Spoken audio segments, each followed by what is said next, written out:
Dan setelah dilakukan visum terhadap korban-korban yang sudah mengaku itu, ditemukanlah bahwa maaf, dubur mereka itu rusak, guys. Halo semua, aku Zalfa, selamat datang di Unsolved.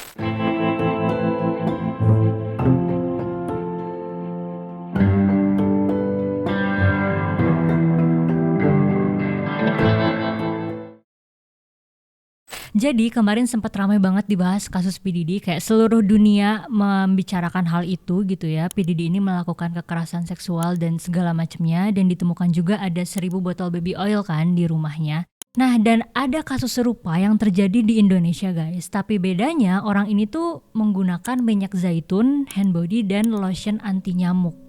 Dan yang lebih parahnya lagi, menurut aku ini lebih bejat dari PDD. Kenapa? Karena orang ini tuh berpenampilan seakan-akan dia orang yang agamis banget gitu. Dia punya panti, dia punya yayasan, dan ternyata dia ini melakukan pelecehan ke anak binaan panti asuhannya sendiri guys. Gimana kasusnya? Langsung aja kita bahas. Kasus yang bakal aku bahas ini adalah kasus yang sangat-sangat menyedihkan dan menurut aku mengerikan gitu ya.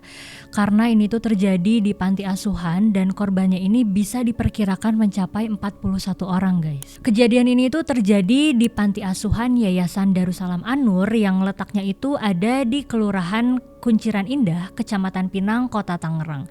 Panti asuhan ini tuh udah berdiri sekitar 20 tahun, hampir 20 tahun. Dan awal mula berdirinya panti ini itu diinisiasi oleh orang yang namanya Sudirman. Jadi 20 tahun lalu Sudirman ini ngaku ke teman-temannya kalau dia ini lagi kesulitan untuk cari pekerjaan. Dan untuk mengisi waktu luangnya, akhirnya Sudirman berinisiatif untuk mengajar nih. Mengajar apa? Dia pengen mengajar anak-anak, mengajar mengaji dan mengajar ilmu agama gitu. Dan ada juga anak-anak di sana yang memang tinggal dari kecil karena sudah nggak punya orang tua gitu. Ada juga anak yang datang kayak usia 7-10 tahun datang ke sana sengaja untuk menimba ilmu. Pada akhirnya niat baik Sudirman ini diketahui oleh teman-temannya. Jadi teman-temannya ini mendorong Sudirman untuk bikin lembaga biar anak-anak bisa belajar dan menimba ilmu di sana gitu. Dan teman-temannya ini bergerak sebagai donatur juga. Dan pada akhirnya Sudirman ini bisa mendirikan yayasan serta panti asuhan Darussalam An-Nur ini. Nah, teman-teman Sudirman ini adalah bergerak sebagai donatur juga gitu. Jadi temannya Sudirman ini teman dekat dari SMP dan teman dekat dari SMA juga gitu. Jadi mereka tahu gimana Sudirman orangnya dan gimana seluk-beluk dari berdirinya yayasan dan panti asuhan ini. Selama hampir 20 tahun itu semua berjalan baik-baik aja guys. Kayak nggak akan tercium ada sesuatu yang akan terjadi gitu. Nah, suatu hari seorang donatur yang merupakan temannya Sudirman juga, namanya Ibu Din Desvi. Ibu Din ini mendapat DM di Instagram yang bunyinya itu, tolong bilangin sama Sudirman mau sampai kapan menutupi kelakuan bejatnya terhadap anak panti asuhan. Terus Ibu Din Desvi ini kayak gak percaya gitu loh. Dia menganggap ini sebuah fitnah. Jadi Ibu Din Desvi membalas, tolong jangan menyebar fitnah, ada apa ini gitu. Karena dia adalah seorang donatur yang tadi sempat aku bilang, pasti dia juga tahu seluk-beluk dari yayasan dan dia juga temannya Sudirman gitu. Jadi dia tahu kelakuan temannya sendiri. Terus akhirnya orang yang mengirim DM Instagram tersebut membalas lagi, kami tidak fitnah Bu. Sudirman ini benar-benar melakukan pelecehan terhadap anak pantinya. Sekitar bulan Mei tahun 2024, berangkat dari isi DM Instagram itu, Ibu Din Desvi mulai melakukan penyelidikan mandiri gitu ya. Dia berkoordinasi dengan donatur lain yang merupakan teman-temannya Sudirman juga. Dan ternyata donatur-donatur lain juga mendapat pengaduan yang serupa guys. Kalau misalkan ada anak panti yang merasa dilecehkan sama Sudirman ini. Jadi awal mula kasus ini bisa terungkap adalah adanya laporan dari seorang volunteer atau relawan pengajar bahasa Arab di panti tersebut yang berinisial F. F ini bilang ke Ibu Din kalau misalkan ada tindak kekerasan seksual yang dilakukan terhadap adiknya, yaitu RK berusia 16 tahun yang tinggal juga di panti itu. Nah, si F ini juga cerita selama dia mengajar bahasa Arab di panti ini, dia tuh menemukan ada kejanggalan-kejanggalan yang terjadi gitu. Dan awal mulanya ketika dia ikut pergi ke villa di Puncak Bogor bersama anggota panti asuhan lainnya. Saat ada di villa itu, F itu dipaksa untuk melakukan adegan tidak senonoh guys. Dia itu dipaksa ciuman dan melakukan adegan ranjang oleh si Sudirman dengan salah satu pengurus panti gitu. Jadi dia disuruh aja kayak, yaudah sono kamu ciuman gitu. Dan Sudirman ini mendokumentasikannya lewat foto dan video. Dan pengakuan lainnya ada juga dari pengurus panti yang lain, ya disuruh melakukan hal serupa gitu, disuruh melakukan hal yang tidak senonoh dan didokumentasikan sama si pemimpin panti ini, sama si Sudirman ini. Akhirnya pada tanggal 2 Juli tahun 2024, F ini membuat laporan ke Polsek Metro Kota Tangerang terkait tindak kekerasan seksual. Jadi dia ini melaporkan atas nama adiknya gitu, yang berinisial RK tadi, yang usianya masih 16 tahun. Dan dengan masuknya laporan si F ini, akhirnya dilakukanlah visum untuk RK di Rumah Sakit Umum Kabupaten Tangerang. Polisi pun kemudian melakukan pemeriksaan terhadap 11 saksi guys, dan polisi juga harus mendapatkan informasi dari si RK ini. Tapi RK ini baru bisa dimintai keterangan pada tanggal 30 September 2024. Coba bayangin, dari bulan Juli pertama kali laporannya dibuat, RK ini baru bisa dimintai keterangan pada September karena dia ini terlalu trauma guys. Dia ini keadaannya nggak stabil sampai polisi juga harus menunggu biar si RK ini bisa dimintai keterangan secara jelas. Untuk recall sedikit, RK ini yang usianya 16 tahun adalah adik dari F yang tadi adalah volunteer atau relawan pengajar bahasa Arab di panti asuhan itu. Dan setelah dimintai keterangan dari RK ini, polisi ini menemukan fakta baru bahwa ternyata yang menjadi korban itu bukan dia sendiri, tapi ditemukan ada 7 orang lainnya, yaitu 4 orang anak-anak berusia 8 tahun, 13 tahun, 14 tahun, dan 16 tahun, serta 3 orang dewasa yang usianya 30, 19, dan 20 tahun. Dan dari laporan serta keterangan tersebut, polisi akhirnya menetapkan 3 tersangka, yaitu Sudirman yang berumur 49 tahun, Yusuf Bahtiar berusia 30 tahun, dan Yandi Supriyadi berumur 29 tahun. Dan ketika ketiga orang ini dilakukan pemanggilan, yang datang ini cuma 2 orang guys. Yang datang cuma Sudirman dan Yusuf Bahtiar, sementara Yandi Supriyadi ini nggak datang. Kemudian dilakukan lagi pemanggilan 2 kali kepada Yandi Supriyadi, tapi tetap dia nggak datang. Akhirnya Yandi Supriyadi ini dimasukkan ke dalam DPO atau daftar pencarian orang dan saat ini masih menjadi buron. Polisi menyebutkan bahwa motif pelaku melakukan pelecehan itu karena mereka memiliki orientasi seksual yang menyimpang guys. Jadi mereka ya memang suka sesama jenis. Dan sementara ini barang bukti yang dikumpulkan sama polisi adalah baju korban yang dilakukan sewaktu pelecehan terjadi serta hasil pemeriksaan psikis dari para korban. Tanggal 3 Oktober 2024, akhirnya polisi mendatangi yayasan tersebut didampingi oleh petugas P2TP2A dan di sana ditemukan ada 13 orang anak panti lainnya dan itu tuh termasuk 2 balita guys. Jadi 13 orang ini langsung diamankan ke rumah perlindungan sementara Dinsos Kota Tangerang. Apa yang dialami oleh para korban ini benar-benar menyayat hati guys dan benar-benar mengerikan. Tadi aku sempat mention kan di awal kalau misalkan si F yang relawan pengajar bahasa Arab ini dia disuruh melakukan adegan tidak senonoh gitu waktu dia ikut ke villa di Bogor, dan ternyata ini tuh udah disetting sama Sudirman guys. Jadi Sudirman ini sengaja nyuruh salah satu pengurus pantinya ini, si Yandi Supriyadi, untuk pacaran sama si F dan direkam untuk melakukan adegan senonoh. Kenapa? Karena Sudirman ini ingin membuktikan kalau di panti asuhan dan yayasannya itu orangnya ini tuh normal kok, nggak suka sesama jenis gitu. Dia cuma pengen membuktikan itu, dan itu disetting sama si Sudirman sedemikian rupa guys. Ya padahal kenyataannya Sudirman dan pengurus panti yang pada bejat itu mereka emang suka sesama jenis dan melecehkan anak-anak di situ gitu. Nah selain itu Ibu Din juga melakukan pendekatan kepada RK nih karena beliau juga harus mendapatkan informasi terlengkap untuk mendukung laporan ke kepolisian gitu. Dan ketika RK ini dimintai keterangan, dia ini udah kayak orang yang kesurupan guys, benar-benar udah trauma sampai nyebut nama Sudirman aja tuh sampai pingsan. Dan pas dia lagi diem aja tuh dia bergumam kayak aku benci gitu loh sambil memukul-mukul meja gitu. Itu kebayangkan gimana trauma yang dihadapi sama si RK sampai segitunya guys keadaan psikisnya. Nah setelah dilakukan pendekatan itu, RK ini akhirnya cerita suatu hari, suatu malam dia ini lagi sholat tahajud. Nah ketika dia beres sholat tahajud itu tuh kan dini hari, jadi sholat tahajud untuk menunggu waktu subuh juga gitu. Nah akhirnya si RK ini setelah sholat tahajud dia dipanggil sama si Sudirman. Dan setelah dipanggil itu, dia dimasukkan ke dalam kamar dan dilecehkan guys, dia disodomi setelah sholat tahajud. Dan Sudirman ini tuh memanfaatkan momen dini hari setelah orang beres sholat tahajud, karena mostly orang-orang masih pada tidur kan, dan dia melakukan aksinya di jam tersebut supaya nggak ada yang tahu. Dia ceritanya, Mas Dedi, kapan nak kamu dikerjainnya tuh kapan? Saat setelah sholat tahajud. Gak berhenti sampai di situ aja guys ceritanya. Jadi RK ini cerita lagi bahwa suatu hari nih, suatu pagi ada kerja bakti yang dilakukan di wilayah panti asuhan tersebut, di yayasan tersebut. Nah itu tuh sekitar jam 9 pagi, dan ketika RK lagi kerja bakti itu, dia dipanggil sama Sudirman guys. Dia ini dipanggil ke ruangannya Sudirman, disuruh untuk mijitin. Dan setelah mijitin itu, bukan cuma mijitin guys, dia itu disuruh mengoleskan hand body dan minyak zaitun. Dan setelah oles-mengoles dan pijit-memijit itu, si RK ini disodomi lagi guys sama si Sudirman pada saat itu di pagi hari pukul 9 ketika orang-orang lagi kerja bakti. Setelah kejadian jam 9 pagi itu menjelang zuhur nih, RK lagi nunggu waktu zuhur, dia baca Al-Quran dan dia dipanggil lagi sama salah satu pelaku, sama salah satu predator ini.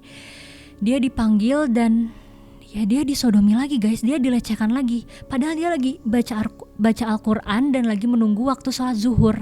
Coba bayangin guys, 2 kali pelecehan dalam satu hari, dalam satu momen, dan itu rentang waktunya dari jam 9 pagi sampai jam 12 siang, yang itu tuh 24 jam aja gak ada gitu.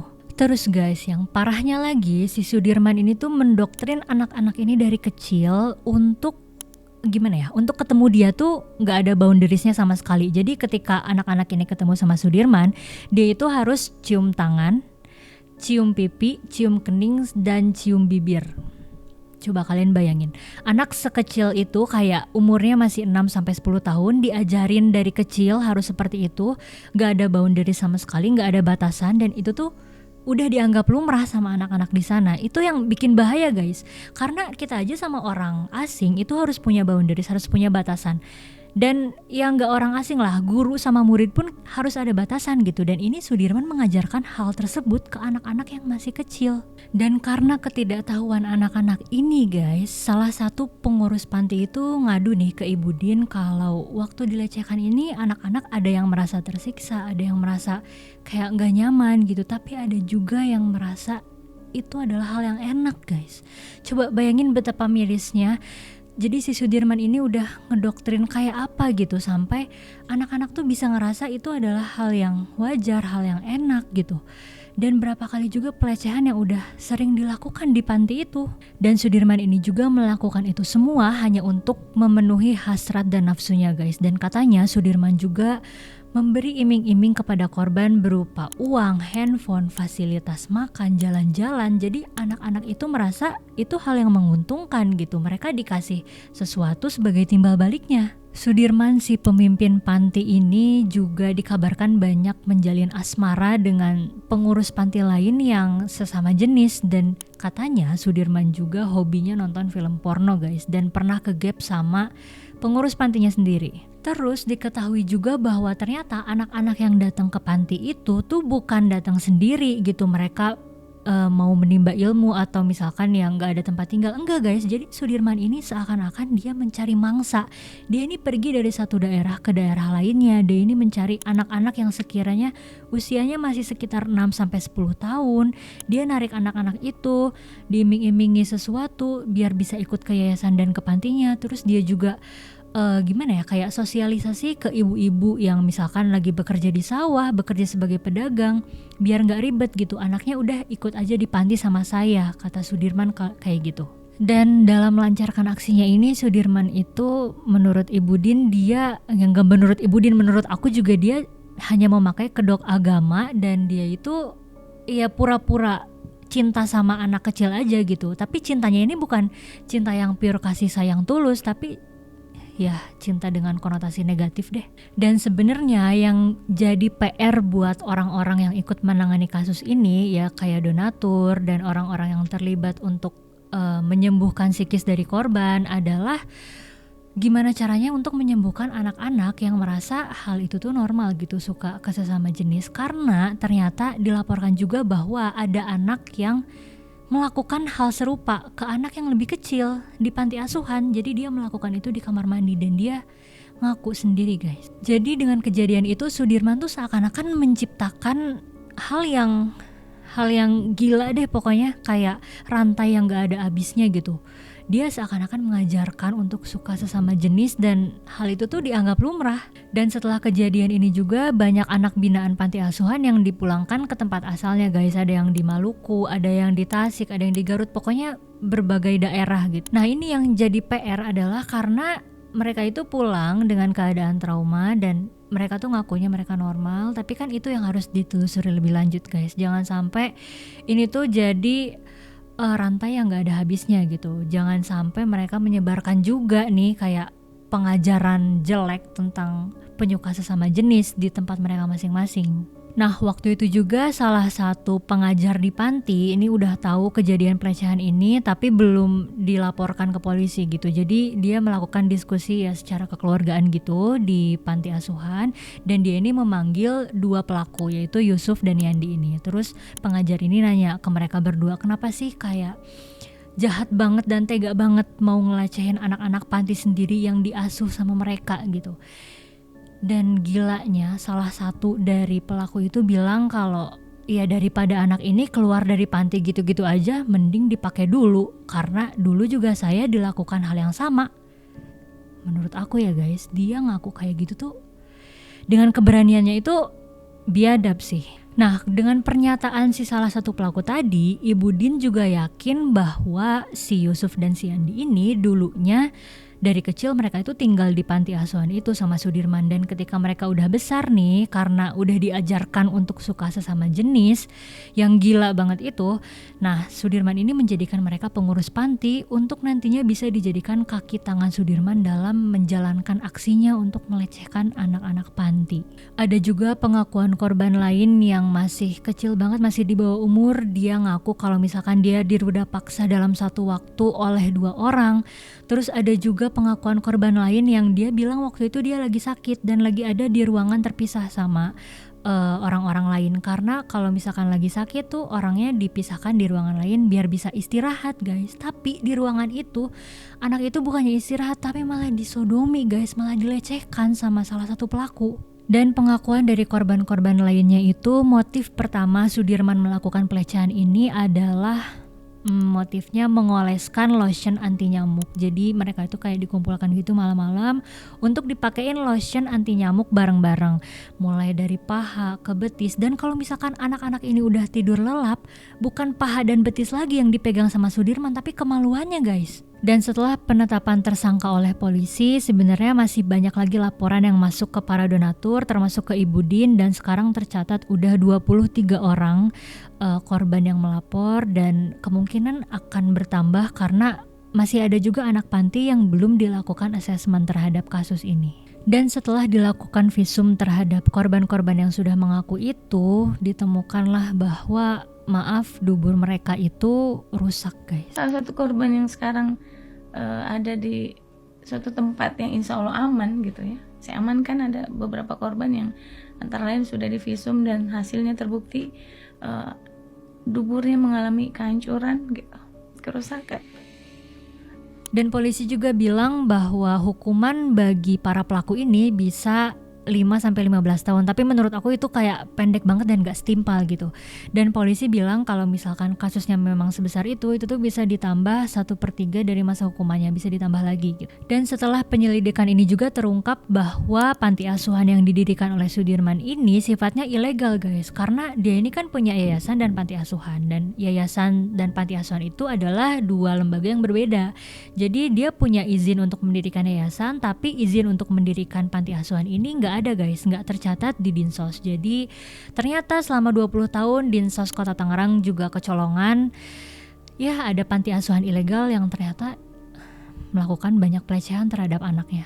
Terus banyak juga yang bilang kan kalau pelaku ini pantasnya dikebiri gitu, predator ini pantasnya dikebiri. Tapi Ibu Din bilang bahwa mereka ini ternyata nggak bisa dikebiri guys, kalau misalkan menurut undang-undang yang diatur oleh negara. Kenapa? Karena hukuman kebiri itu hanya bisa dilakukan ketika kasusnya lawan jenis, jadi laki-laki dan perempuan.